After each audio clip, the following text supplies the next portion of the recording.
utilize their safeties in the run game and in the pass game. And then obviously Coach Limbo's fingerprints are all over the special teams. He's a tremendous special teams coordinator. Has always given us fits. Going against him, you can always expect the unexpected with Coach Limbo on that side. So, really got a tough challenge ahead of us, and looking forward to that challenge on Saturday. So with that, I'll open up for questions. Coach, you mentioned that this is not the first time you've played against Buffalo's quarterback in 2021 against Southeast Missouri. He ran for almost 100 yards. How do you guys contain his rushing ability? Yeah, that's going to be the challenge this week. Obviously, we've got to do a good job in the read game. They try to get on your edges through zone reads, +1 run schemes, and option. So, we're going to have to be disciplined in multiple in the way we're challenging those read schemes. I think you guys played more than 70 guys offensively or defensively. Were there any of those kids, especially maybe kids who were getting out there for the first time, that really caught your eye and might have earned a little longer look? Honestly, I was impressed with the way all of our defense played from start to finish. I looked back up there at the last. I think it was. I know our freshman linebackers got 8 reps, and watching those reps, Jeremiah and Nick, I thought did an excellent job. We know Trajan Greco is playing it, both on special teams and in the secondary. So I think there was a lot of people that earned opportunities to continue to play. And to find their way into the rotation. We made some changes on the special teams depth chart to reflect that, to try to get those guys in the game this week. So we'll see how it plays out. You don't take anything for granted, but I've been really impressed with that freshman class. Eli, you mentioned more consistency on third down in the passing game. How do you go about attacking it with those guys this week in practice? Yeah, fundamentals. It starts with fundamentals: route depth, timing, quarterback setting his feet when he makes throws. Not drifting after he throws the ball to get ready to go do a celebration. Like, finish the throw, have your feet set in the pocket. Wide receivers got to run their routes at the correct depth. They got to explode out of them. The quarterback's got to make the throws. So just really things that we can do. It starts in routes versus air. We did that yesterday, and it's going to continue in RVA today and in Skelly and in teams. So, it's just back to the basics of execution and kind of pushing the limits in practice. Don't practice just to practice, practice to improve. And that's really going to be the message that I have with the skill guys. With the defense, it looked like on some of those third and longs, Coach Batum was trotting out a 3-1-7 type setup. Just what does that do? Why does that work in those situations? Yeah, it's a carryover from the package we've had in the past. Obviously, we've got some new fingerprints to it, but it's something that our guys are familiar with. It was the base third down package that we carried the past 2 years, and now Corey and the rest of the defensive staff have added, kind of their fingerprints to it. It's a way to utilize the most speed and also versatility that we can get on the field, also with our pass rush. So, yeah, that's what it was. How important is it to have 3 corners out there that you trust when you're calling in that particular package? Well, it allows you to play man-to-man and put somebody on the slot, which typically when your slot ends up becoming the position that they match up on a safety who's not used to playing man-to-man quite as well. So, for us, we slide Dalen back to the boundary safety and move Nick into that, or Toriano, I think, slid into the slot. So, yeah, it's something we did last year. Ennis slid into the slot. So, it's just something we've done before. Obviously, Coach Pogue's done a really good job training up those corners in order for us to have confidence in it. Coach, when did you know that you were going to play the start about 2.5 quarters? Was it 4 games, sometime during the game? What can we ideally expect for the start of this week? To play the whole game. I didn't have any plan. I don't know what the opponent's going to do. The opponent has a say in everything that we do, so I didn't go into the game without, we have a plan to win, and until the game is in hand, our starters are going to play. So my anticipation is a really good Buffalo team. They scored 30-something points, had 200 yards rushing, 200 yards passing. Would have been a lot worse, but they had 2 special teams miscues that allowed the other team back in the game. So my anticipation is that it's going to be a dogfight, and we're going to have to prepare that way.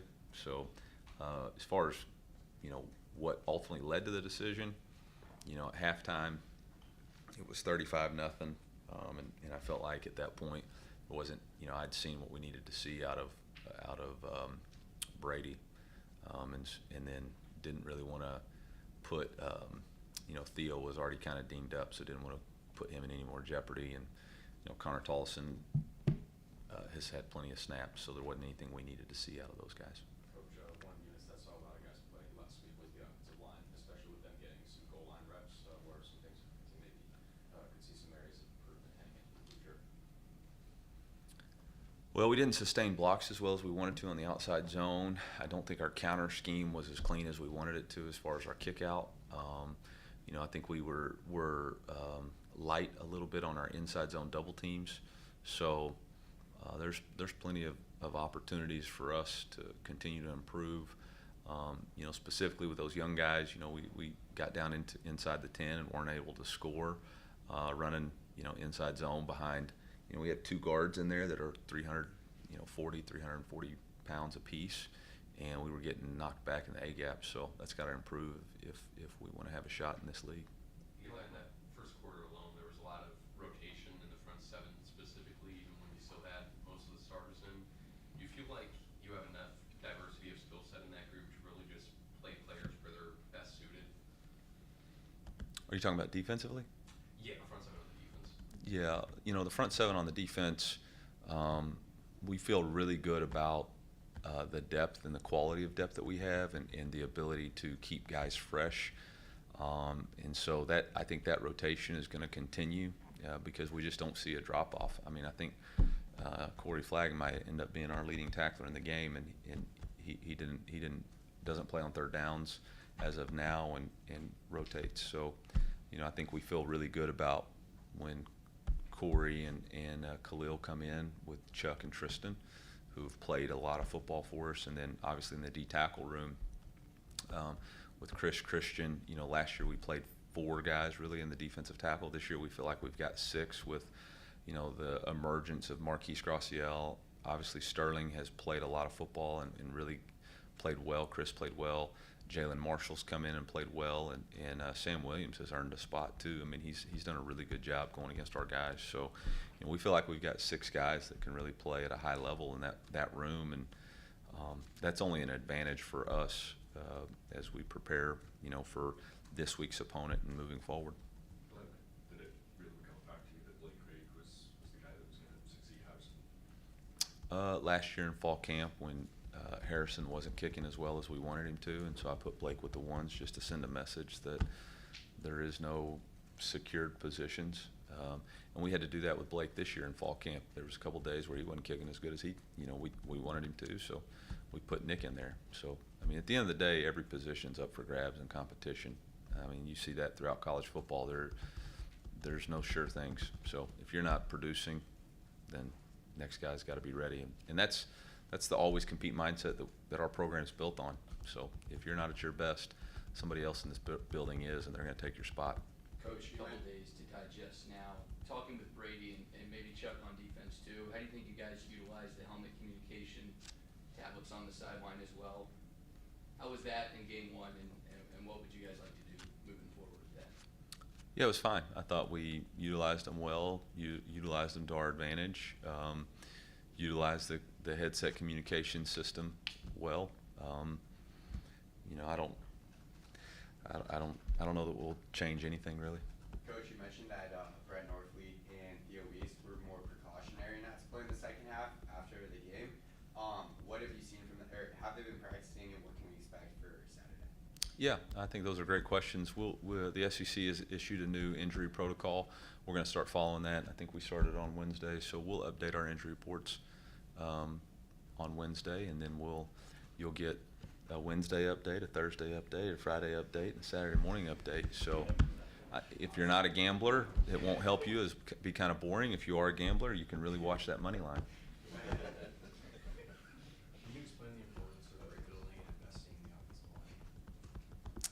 Rebuilding and investing in it. I mean, in order for you to be good offensively, you're going to have 5 guys working cohesively as a unit, and they have to do probably the toughest job in college football, in my opinion, because they have to be able to move immovable objects, and then they have to be able to work backwards and protect a quarterback versus somebody who is, by evaluation, quicker, faster, and more sudden than they are. And that's a really, really difficult challenge. And then they have to be selfless. You know, it can't be about them. It's got to be about the team and everybody else, and they got to kind of work together. So it's a really important part of any successful football team. I don't think there's ever been a successful football team that didn't have 5 selfless men, and really it usually ends up being 7 to 8 that you have to play throughout the year. So for us, you know, I'm a former offensive line coach and GA. That's always going to be a position of emphasis for us. I think, you know, in order for you to have success in this league, you have to have an O-line and D-line that is competitive and has got the prerequisite size. And so for us, when we lost Jalen Marshall, when we lost Javon Foster and Xavier Delgado, who combined, you know, had almost 40 starts, I think, just both guys Mr. Consistent. We knew that left side was going to be really important for us to fix and provide competition. So we went out and looked for what was best available in the portal, and we're able to get them. So. Eli, the play that Luther fumbled on Bulldog. Thursday. Okay. Bulldog. Yeah. Was that a handoff? It's supposed to be a pitch. It's supposed to be a pitch. Like a pop pass. And Yep. did something get messed up in the execution, or was that a challengeable thing if you thought it was a pop pass? So I asked him because we thought it was the way the play is originally designed. It is supposed to be a pitch, so that if that was to occur, it would be an incomplete pass. But after reviewing the tape, there was Luther went through the hands of the quarterback instead of the necessary 1 yard in front. So based on what I was asking the official if they were going to review it, and they cleared it in the booth. That's the process. We ask, hey, are they going to look at it? And if he says they're going to clear it, that means you either have to challenge, but they didn't see anything in the booth. But when you watch it, it would be really hard to decipher, because the way he went through his hands, you wouldn't be able to see whether or not he pitched it or not. And there is no such thing as control, because it's a backwards snap. So at that process, everything's a fumble until the ball is controlled and then pushed forward. So I don't think it would have been overturned. Coach, Buffalo's got the reigning MAC Defensive Player of the Week on the team, Sean Lackey. Seemed to be everywhere for them last week. How do you neutralize a player like him? Yeah, really good player. Guy that pops all over the tape. Was injured last year. I know was an all-conference player the year before. I think led their team in tackles and was really high up there in the country. You can tell he studies tape. You can tell he's very smart, physical player at the point of contact. They utilize him in the box, out of the box. They pressure with him, so he's a really good player. It's going to be a real challenge for us. He's consistent with what you see in our league, so he's a guy that as we work off combo blocks, we're going to have to make sure we can get to him. Otherwise, he'll make the tackle, and we're going to have to know where he is in pass coverage, and not make a mistake with the ball, because he's got really good hands. Coach Cody Flagg, what was your pitch to him after Coach Baker left, and just to keep him bought in and wanted to be part of this program? Yeah, honestly, there really wasn't a pitch. He chose his place. Coach Baker had a lot to do with it, obviously with previous relationship and knowing the scheme, but he chose this place for the guys in the locker room, and has reiterated that throughout the process, that this was a place for him and his brother because of the men in the locker room. And obviously that we kept the scheme very similar with Coach Batoon, so he had familiarity with the calls. From the coaching staff perspective, how does it work when a player comes in and then he says, here's my brother, and his brother ends up coming over to you? How does that happen?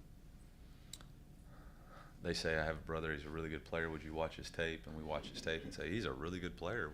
Would he like to come here? And they go, yeah, we would like for him to come here. And we would say, okay, well, he can come here.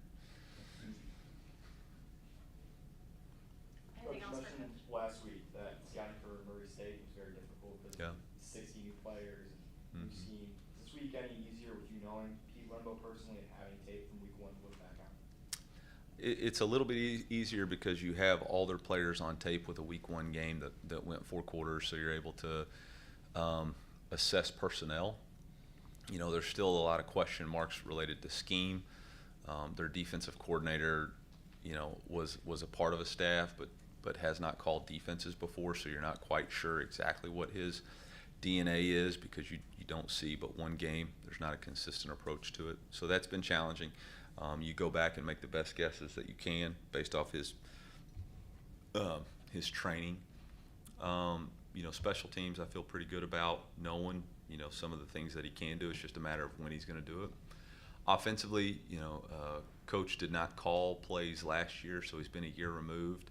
You know, we've gone back and watched him at different areas and different spots to kind of see, okay, this matches more. You know, they're running a lot more tempo, which reminds us more of his time at Coastal than, say, at Georgia Tech, where they were not as much tempo and more ball control. So, you know, again, we're going to have to utilize our coaching ability. We're going to have to utilize the iPads in game to figure out how exactly their plan to attack us is in both phases. But we have a little bit better idea of what the personnel is. And at the end of the day, you know, schemes are important and they're part of it. But at the end of the day, it's a people-based game, you know. And so we gotta win our one-on-ones. You know, we gotta attack defensive weaknesses, offensive weaknesses based on personnel too, and try to isolate the mismatches. And I think teams that can figure that out the quickest usually have the most success. You know, I think there were 4 or 5 60-point games in the league last year, and last week, half the league won by at least 48. Do you think that there's a different approach with the expanded playoff and stuff? Do you think, you know, margin of victory, things like that, come into play and matter early in the season? No, I think my take on it is twofold. I think one, with the ability of the portal to take top tier talent from lower divisions, I think you're seeing some of that result. I think some of the schools that in the past would have had, you know, have developed some of those players no longer have those guys. They're playing up at different schools.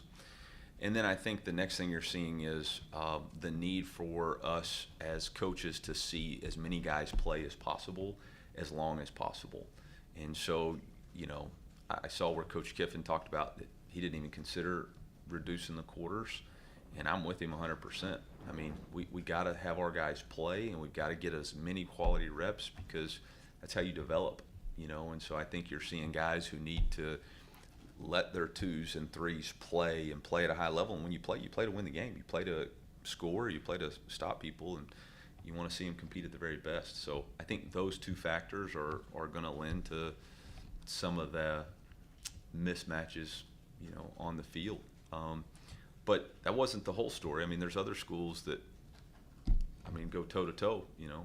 There's some games out west that games were in doubt in the 4th quarter. So, you know, every game's a little bit different, but I do think some of that in our conference is the ability for us to attract some of the top-end talent from the lower divisions. Has your approach changed at all with what happened to Florida State in the playoff last year in regards to using starters in some of these not early games but non-con games? No, I haven't. I don't even know what you're referring to, honestly. I mean, that's football, man. I mean, you can't control that stuff, you know. So there's no like master plan, or there's nothing like that. I mean, we're playing to win the game. When the game's in doubt, you know, for us, I'd seen what we needed to see out of Brady, but what I haven't seen Drew Pine play in a crowd in a stadium, and needed to see him operate with a lot of guys that if he's called upon with the ones, he's going to have to be able to work with. And there's only so many reps you can get in practice like that. So, you know, for us, it was about doing that. And really the same thing on defense. Like, you know, as these games get going, weeks 7 through 12, it's about the competitive depth that you have in order to win. And that competitive depth may show up on special teams units. It may show up on third down, packages. It may show up on first and second down. I mean, crud, last year we played really the first 5 games, with 3 linebackers, just because we didn't have a lot of quality depth. And then we were kind of, when Hop got hurt, we were forced into really just 2. We had 2 linebackers last year that played, and that just can't happen if you want to play a long time. So for us, it's about getting as many players ready that have the talent as possible. Thank you, Coach. Yep, thank you. We will have Connor Tollison up next. CT.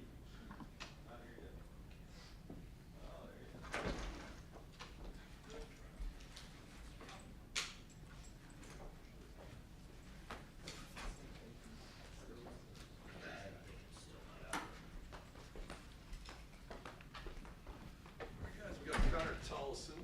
We'll start with your questions. First game versus Morris State, how do you feel like, you and the offensive line gel? I think we did some good things as like a unit, being the first time that we've had live action together in like a real game. But I think there's always things to get better at, and I think there's a lot of things we can improve on, going into week 2. So I'm excited. Specific things that stand out to you? I'd say like pad level and maybe a little bit of footwork along with just like running to the ball, being there when the running back falls down to pick him up, and just covering on pass plays.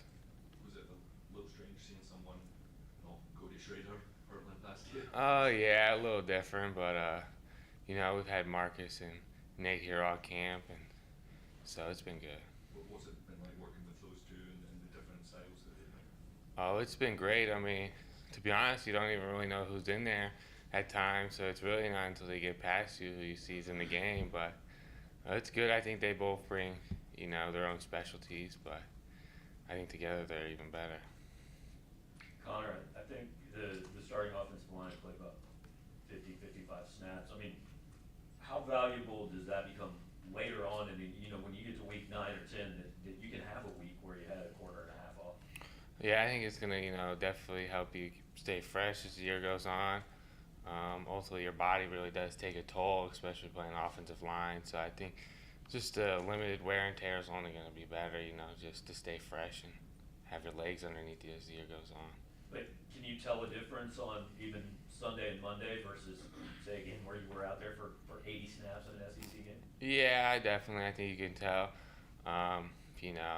Deep in the fourth quarter, I think you really start to tell like how good your treatment was during the week, how good your preparation was. I think you really tell, and coming back on Monday, it wasn't as bad as it had been before. How did it feel finally getting into a game with, Caden and Marcus, and how did you think they played on Thursday? I think they did some good things out there together. Being their first time, I think they'll have things they need to improve on, but I think you find the biggest improvement from week 1 to 2, so I think they'll be all right. What similarities do you see in Caden and Marcus compared to Javon and Nance? And defenses also. I don't know, to be honest with you. That's a interesting question. I don't know. Maybe as the year goes on, we'll find more. Connor, for you getting named to PFF's Team of the Week, week 1, what was that like for you and just getting recognition this early in the 2024 season? I think it's good, but I just want to keep playing and hopefully play better, just as the year goes on. I think it's early still too, so. Connor, what's some of the reserve offensive line that got in the game in the third quarter and beyond? What were some things that stood out to you? I just think to get those guys in a game too. I don't know if any of them, some of them have never been in a game, so they have some real live action. There's nothing like game experience, so that was probably good for them. And I think they did a good job still just running the ball. I don't know if they passed much, but I think they kept doing good in the run game. What are some of the big things you felt like the starting offensive line did particularly well? I don't think we gave up any sacks and maybe few tackles for a loss. And I'd say those are 2 stats that, have more percent on how an offensive line did throughout a game. So I'd say those were two categories we did good in. For a week 1 game against a non-conference team, for the fans to come out as loud as they did, what was that like for you guys? How did you guys use that? And kind of I think it was great. It kind of carried off of what the fans had created last year, you know, and maybe the surge in the fan base from previous years. So I think for them to just carry that on, and this year I think it'll only get better in the atmosphere at Mizzou. So. Third year starting, I mean, for yourself, what could you kind of tell the difference compared to this time last year and this time a couple of years ago? Like just nerves and comfortability, you know, being out there, I would say are the biggest things. Some confidence in yourself, you know, feeling like you've been in this moment before, like this is nothing new. And I'd say those are the biggest areas. Connor, last year seemed to be at times a little bit of miscommunication with Brady Cook sometimes on some of the snaps, like in Vandy per se. Would you say another year in the offense that's kind of been ironed out by this point now? Yeah, I think most of that was on me and my fault. So I think just having to take responsibility for that, and then just working over the off season, you know, and then throughout fall camp to help, you know, eliminate those. Anything else for Connor? Thank you. Thanks, Connor.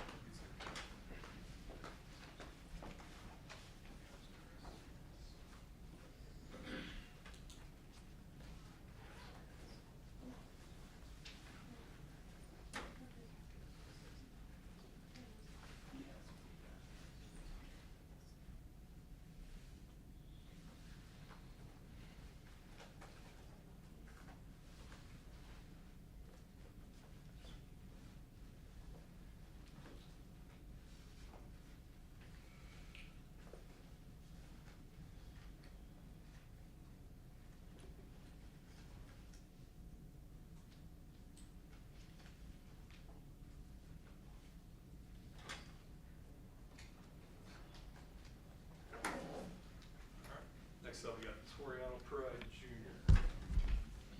Your questions.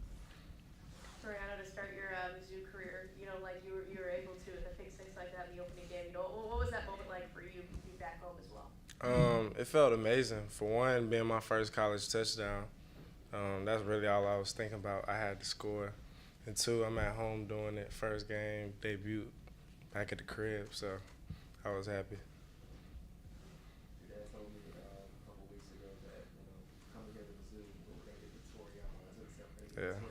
Tell me what that means. I mean, obviously the pick six showed a little bit of that. What is the Toriano? You can get a lot from me. Like, I'm a playful. If you know me, I'm a playful person. I like to have fun. I like to talk trash. I just like to swarm around the ball, play defense, football. I mean, you just gonna get the real me. I don't really know how to explain it, but you're gonna get like my real personality.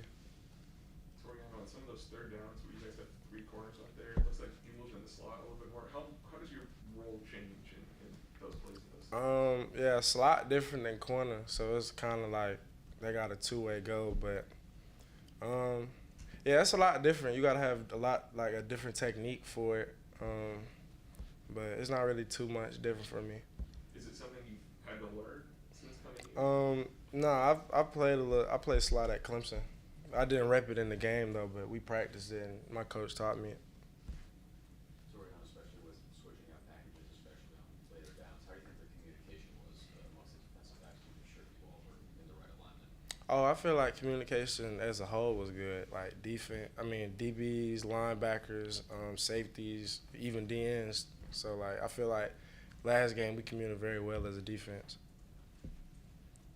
What's it like playing in this defensive back room that's loaded with talent, and how is it jumping to Mizzou, and how do you like it? It's fun. We all like brothers, so like we all out there having fun. I'm out there. I got Marvin behind me. We played since we was young, so it's like it's a lot of chemistry. I got Dre Norwood on the other side. I was with him like my sophomore year when he first committed to Arkansas. Like I know all these dudes. You got Jay Wayne, everybody, Nick Deloach from Illinois. So I feel like everybody just like locked in with each other. Toriano, one play that stuck out, it's in the second quarter, they try and set up that screen on the boundary side, and come right through the slot receiver. Yeah. You know, what did you see there, and kind of just talk me through that play? I just seen the receiver was my size, so I was like, I know he's not as strong as me, and he was a smaller receiver, so you're not gonna block me. What are some keys to the game defensively coming up versus Buffalo? Stop the quarterback. One, hit the quarterback. Really just everything. Stop the run. Don't let them throw the easy access throws, and just play physical. Really make them not want to throw it no more. Is there anything from last week that you want to improve upon heading into this week? Everything. Coming into this cornerback room, despite not having been here last year, knowing that you guys got to fill the shoes of two guys who ended up going on to the NFL, how do you feel that kind of pressure to consistently improve and, make up that production? It's not no pressure. I don't really care who came before me. I just want to do what's best for me. I'm happy for Ennis and KD though. I just talked to Ennis. He was there Thursday. He played with one of my old teammates at Detroit. So I'm happy for them. They balling out in the league. I think they both made the 53-man roster. KD been doing good at the Broncos. But like stuff like that, I could care less who came before me. I didn't come here for them.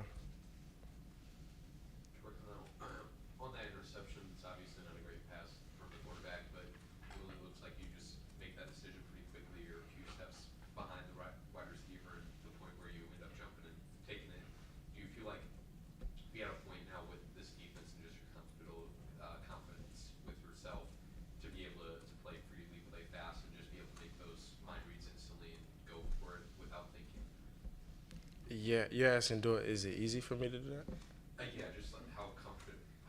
Yeah, I feel it all start out in practice. Like I'm going against Luther, Theo, all the other receivers, so it's like I have no choice but to play fast. And I'm 100% positive I'm not playing nobody on my schedule better than our receiver core. So like really just practice, going against the best, giving it all, so I can make them type of plays in the game. Coach said fall camp was the hardest fall camp he's had in his tenure here. Do you feel like how the fall camp went kind of made the game a little easier for you? Oh yeah, for sure. I feel like it should make it easy for all our corners, honestly. Really, anybody going against our wide receiver core, like you can't ask for nobody better from the slot to the outside. Like, you can't ask for nobody better to get work from. Toriano, what's kind of the moment like when on that particular route where you get the interception? I mean, there's nothing between you and the end zone, right? Yeah. But when that's about to hit your hand, what's kind of going through your head most? I was really worried about, because he threw it high. I was really worried about, like, I have to catch it. But I knew it was a touchdown, like, if I caught it. But, yeah, I was worried about staying on my feet after.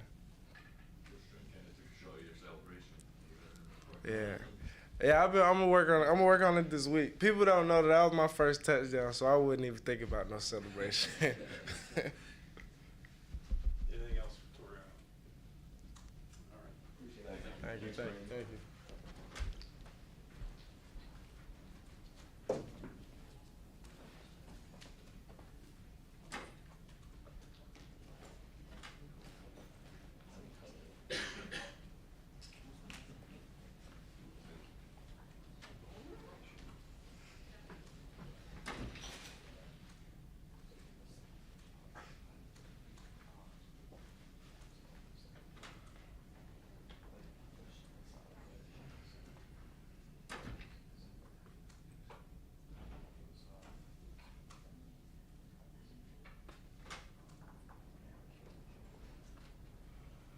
I'll ask the Mookie Cooper.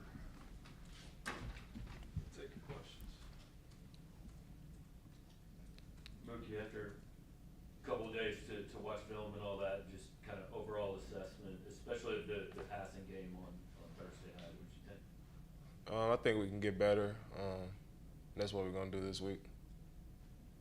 What are the keys to the game, to put some points up versus Buffalo? What did they do that you guys have to counteract against? We just gotta execute simple plays at a high level. That's one of the main things, and just be explosive and be us after we get the ball. Rookie, second year with this receiver group,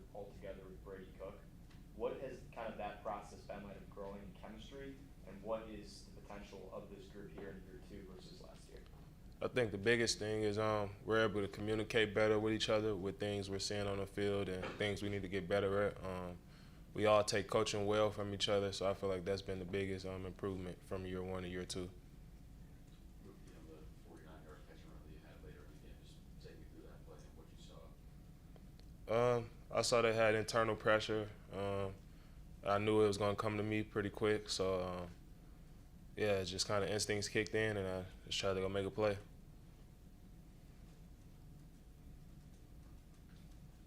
I got a question. Just simple, straight to the point. How do you feel going into this coming season? I feel blessed. It's my last one. I got big life things going on outside of football, so I'm just trying to really take in every moment and enjoy it to the best that I can. And honestly, I'm just trying to take it one practice at a time, one game at a time, and just stay level-headed.